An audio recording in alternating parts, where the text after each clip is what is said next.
Hi, welcome to ShowMeTheCurry.com. I'm Hital. I'm Anuja, and today we're going to show you how to make a sweet and sour chutney.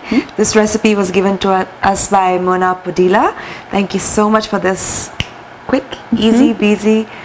It's a quick Imli chutney substitute, Exactly, right? exactly. Now I remember back in the early 70s, there were not a lot of grocery stores, Indian grocery stores around, and I remember my mom doing this, and I completely forgotten about this, so I'm kind of glad she reminded us. But when you don't have Indian grocery stores around, and I know a lot of people live in locations that don't have Indian grocery stores, and you can't find the ingredients to make a tamarind or Imli chutney, and this is a fabulous, quick substitute for that, so very easy. Right, and I'm glad you mentioned 1970s because I have no idea what you're talking about. I was born then.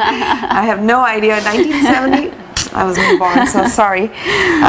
But here what we're using is apple butter. It's available at all the grocery stores.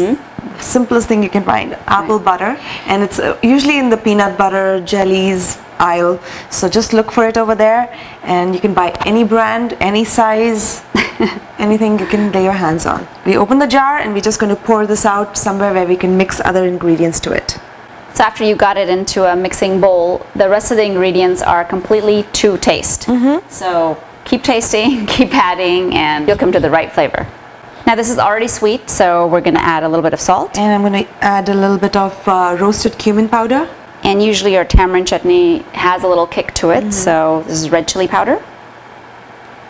And we're going to add some lemon juice. Now we are using the bottled one because it already has a little bit of preservatives in it, and we don't know how long we're going to keep the chutney for, so you don't want it to get spoiled and get any kind of contamination from the freshly squeezed one.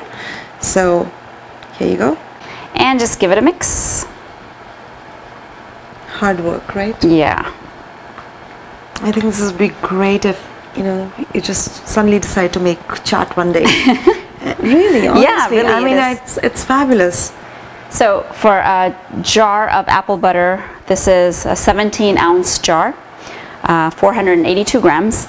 We used about 1 teaspoon of roasted cumin powder and 1 teaspoon of red chili powder, but again, that's to taste. Of course, the salt and the lemon juice is absolutely to taste, but it did require quite a bit of lemon juice because this is really sweet, and you really do want the sour flavor along with the sweetness.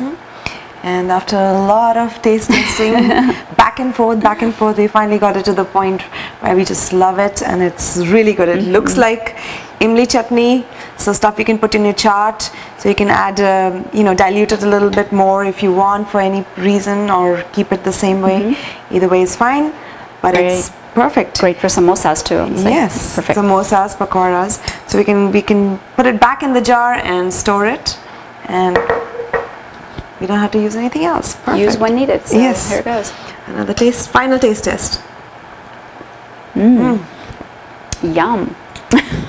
And it's unbelievable. Yeah, it's like a perfect balance of sweetness, tartness, salt, spice. I mean, it's got everything. All right. So thank you again, Mona, for this recipe, and join us again on another episode of ShowMeTheCurry.com. Adding a pinch of spice to your life.